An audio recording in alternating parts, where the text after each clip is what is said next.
Coucou tout le monde, bienvenue sur Watama, la chaîne super sympa pour ton chien et ton chat. Et puis pour tous les autres, mais pour le moment on parle d'abord du chien et du chat parce qu'on adore ça. Aujourd'hui on va parler alimentation et même plus précisément on va parler lipides, matières grasses et même oméga 3, oméga 6 essentiellement. Parce que oui, quand on parle de nutrition, les oméga 3, les oméga 6, ça doit arriver très rapidement dans les conversations parce que c'est super important. Ce sont des acides gras polyinsaturés qui jouent un rôle crucial dans le bien-être de nos chiens et de nos chats. Vous allez me dire, mais pourquoi est-ce qu'ils sont aussi importants? Quels bénéfices ils apportent? Quel danger s'il n'y en a pas assez ou s'il y a un déséquilibre? On va essayer de voir tout ça, de faire quelque chose de pas trop lourd, pompeux. On va essayer de faire un truc plutôt sympa. Et d'ailleurs, si vous voulez plus d'informations sur ce sujet-là, je suis en train de faire en fait un truc un peu plus complet pour le blog sur le site de Watama. Donc n'hésitez pas de temps en temps d'aller jeter un petit coup d'œil. Ça peut être aussi une source d'information plus exhaustive. Plongeons ensemble dans cet univers qui est fascinant de la nutrition animale et de voir que effectivement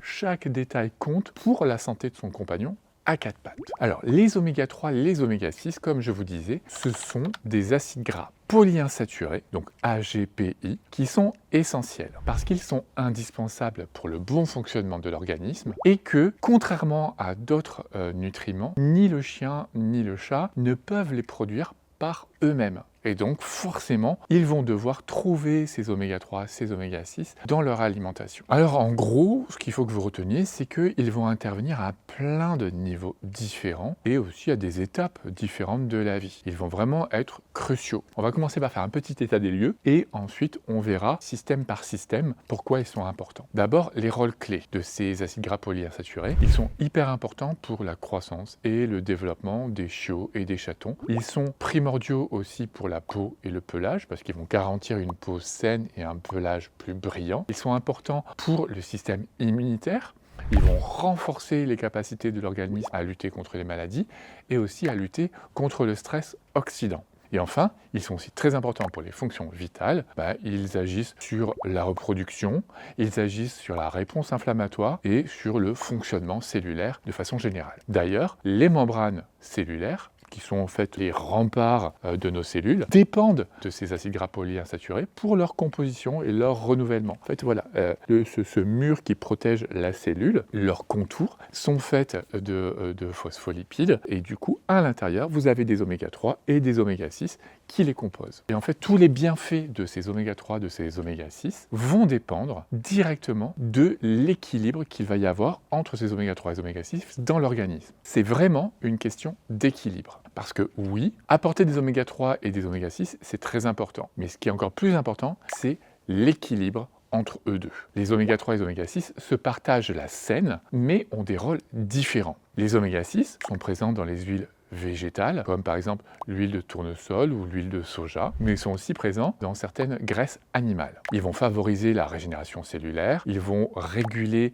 l'inflammation, l'immunité, seront importants par exemple pour la santé de la peau. Les oméga 3, eux, se trouvent aussi dans les huiles végétales, donc l'huile de lin, l'huile de colza, dans par exemple les graines de chia. On peut aussi retrouver dans certaines algues et en particulier dans certaines huiles de poisson des mers du Nord. Et là, à l'intérieur de ces huiles de poisson, il y aura deux oméga 3 particuliers, les EPA, DHA. Et donc ça, c'est ce que vous allez retrouver dans les huiles de poisson comme l'huile de saumon, l'huile de sardine et encore l'huile de krill. Ces oméga 3 ont des grandes propriétés anti-inflammatoires et jouent un rôle clé dans la santé du cerveau, dans celle du cœur et des articulations, comme on va le voir un petit peu plus tard. Maintenant, ce qu'on va voir, c'est quelles sont les conséquences d'une carence en acides gras polyinsaturés. Dans ces cas-là, vous allez avoir une peau qui va vraiment morfler, un pelage terne, une peau sèche, des démangeaisons. Vous pouvez aussi avoir des troubles de la cicatrisation et un affaiblissement de l'immunité. Vous pouvez aussi avoir des retards de croissance, notamment chez le jeune. Et vous pouvez aussi avoir des problèmes s'il y a trop d'oméga 6 par rapport aux oméga 3. Dans ces cas-là, il y aura une augmentation de l'inflammation et donc des pathologies chroniques inflammatoires qui vont se mettre en place, telles que l'arthrite ou des douleurs chroniques et même d'autres pathologies. Le système immunitaire sera aussi trop réactif, ça va favoriser les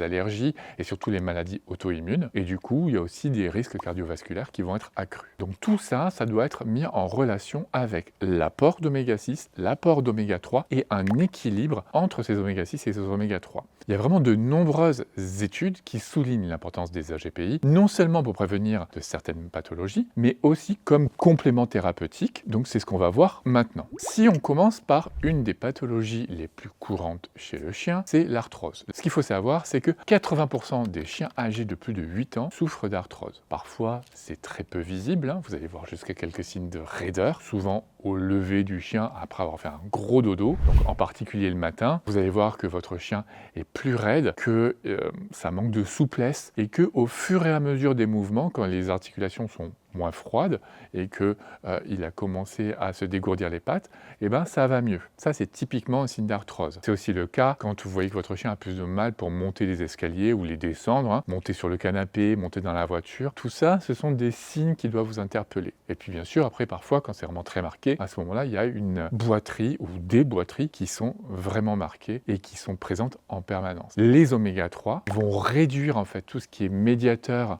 pro-inflammatoire, ce qui va diminuer la douleur et l'inflammation, qui va améliorer la souplesse articulaire. Une chose qui est très importante, c'est la dépendance aux anti-inflammatoires. Parce que, vous le savez peut-être, si votre chien est arthrosique, eh ben, on est obligé de jouer avec les anti-inflammatoires. Le problème des anti-inflammatoires, les médicaments, hein, quand je dis ça, ce sont les médicaments, malheureusement, c'est qu'ils ont des effets secondaires. Et donc, c'est vrai que quand on va rajouter soit des oméga 3 à côté, ou soit qu'on va donner une alimentation qui contient déjà beaucoup d'oméga 3, ça va nous permettre d'avoir moins recours à ces anti-inflammatoires et donc de moins avoir des conséquences de ces médicaments-là. Donc les oméga 3 vont être aussi super importants pour tout ce qui est sphère cérébrale et notamment pour le soutien cognitif. Chez les chiens et chez les chats âgés, les oméga 3 protègent les neurones et ralentissent le déclin cognitif. Donc, on va avoir un animal qui aura une meilleure mémoire, meilleur apprentissage, meilleure restitution de ce qu'il a acquis. Très souvent, chez le chien âgé, on peut avoir des troubles du nyctémère. Le nyctémère, en fait, c'est le cycle jour-nuit. Et donc, le chat, le chien, qui était jusque-là parfait, ne se rend plus compte que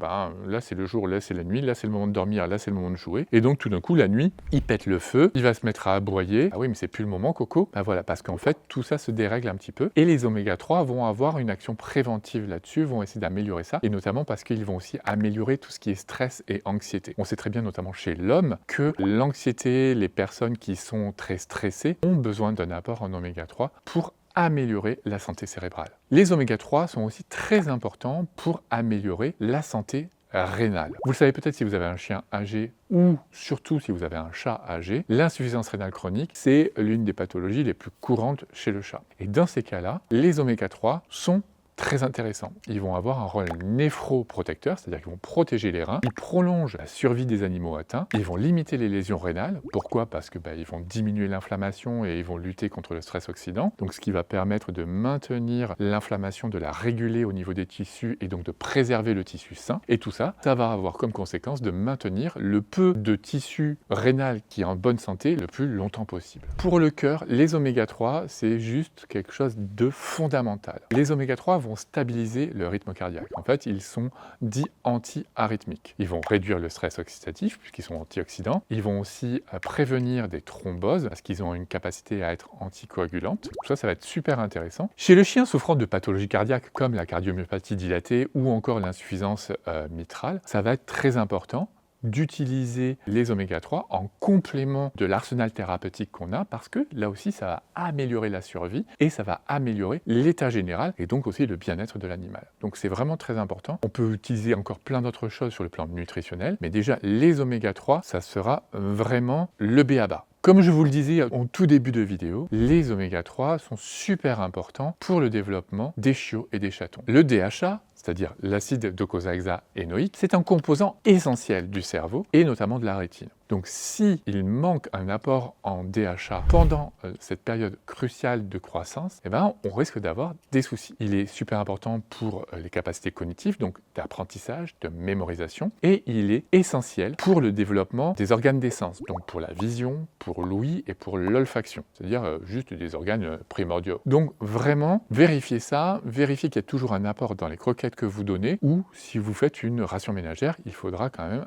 toujours en apporter en quantité. Maintenant, comment faire pour optimiser l'apport en acides gras polyinsaturés? Pour que votre compagnon bénéficie des bienfaits des oméga 3 et des oméga 6, il faut que vous privilégiez une alimentation de qualité, qui est riche en EPA DHA, donc vérifiez qu'il y a bien de l'huile de poisson ou une huile d'algue qui rentre dans la composition de vos croquettes, ou que vous en rajoutez un petit peu à côté dans votre ration alimentaire. Et puis, il va falloir chercher ce fameux bon équilibre dont je vous parlais tout à l'heure. Parce que oui, apporter des oméga 6 et des oméga 3, c'est important, mais il faut qu'il y ait cet équilibre. Donc, on considère que si vous divisez les oméga 6 par l'apport d'oméga 3, le résultat doit être au maximum de 5. Il doit être compris entre 1 et 5. Généralement, pour un animal en bonne santé, s'il est de 5, 4, voire 3, ça sera très bien. Après, c'est vrai que parfois, selon certaines pathologies, on va devoir en rajouter encore plus d'oméga 3 pour descendre encore ce rapport. Et pourquoi regarder ça? Parce que beaucoup de croquettes déjà ne vous donnent pas ces informations-là. Il peut être intéressant que vous le demandiez. Et puis aussi parce que, comme je vous le disais, il peut y avoir beaucoup plus d'oméga 6 que d'oméga 3. Et c'est pas rare que ce rapport soit de 10, 12 ou 13, 15. Et donc dans ces cas-là, ça va favoriser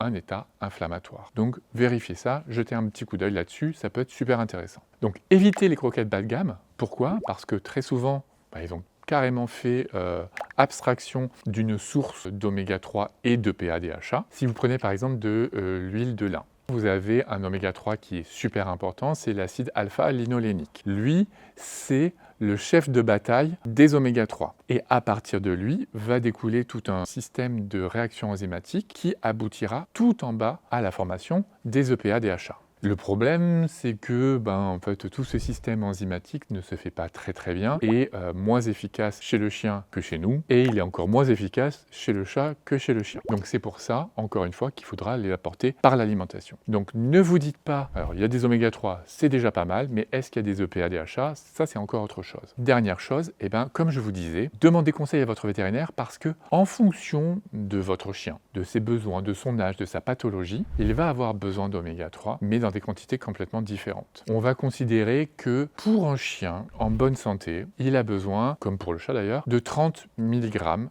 de PADHA par jour et par kilo. Un chien de 10 kg a besoin d'un apport de 300 mg de PADHA par jour. Donc il faut regarder combien il en reçoit dans l'alimentation et est-ce que vous pouvez en rajouter un petit peu pour compléter. Mais si vous avez un chien qui a une pathologie cardiaque, une pathologie rénale ou encore de l'arthrose, à ce moment-là, les quantités deviennent faramineuses et elles sont plus importantes que, par exemple, pour moi, qui fait 1,96 m pour 100 kg. Il y a des chiens qui font 30-40 kg qui vont recevoir autant que moi. Donc vous voyez qu'il faut bien tenir compte de ça. Dans ces cas-là, je vous conseille de prendre les EPA-DHA dans des gélules parce qu'ils seront beaucoup plus concentrés. Et qui plus est parce qu'à l'intérieur de ces gélules, on aura rajouté en fait de la vitamine E qui va protéger les oméga 3 de l'oxydation et donc ça va permettre une bien meilleure conservation et donc une bien meilleure efficacité, et donc ça c'est super important. Pensez bien à les conserver au frigo. Évitez aussi les oméga 3 dans les flacons à pompe, parce que justement là il y a un passage avec l'air encore une fois, donc c'est moins bien protégé que dans la gélule, à moins que ce soit un flacon airless, donc dans ces cas-là,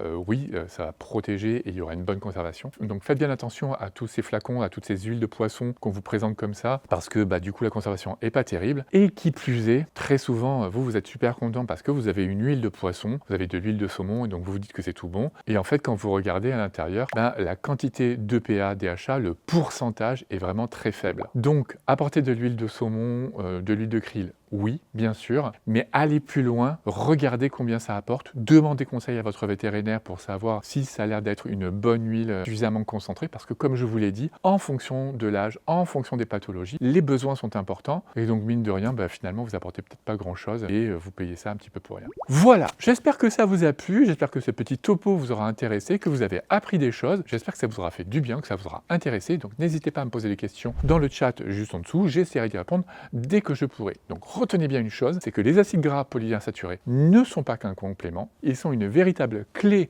pour la santé de votre chien et de votre chat. Bien dosés, ils contribuent à une peau saine, un pelage éclatant, un système immunitaire au taquet, mais aussi à renforcer l'état du système digestif, le foie, les articulations, le cœur, donc un équilibre et une santé générale. Pensez bien à avoir toujours en tête qu'il faut un équilibre entre ces oméga 6 et ces oméga 3, donc jetez un coup d'œil au dos sur le paquet de vos croquettes si vous avez ces informations, et que tout ça, ça va permettre de prévenir les maladies inflammatoires, de soutenir le bien-être de votre animal à chaque étape de sa vie. Je vous dis à très bientôt, et d'ici là, portez-vous bien!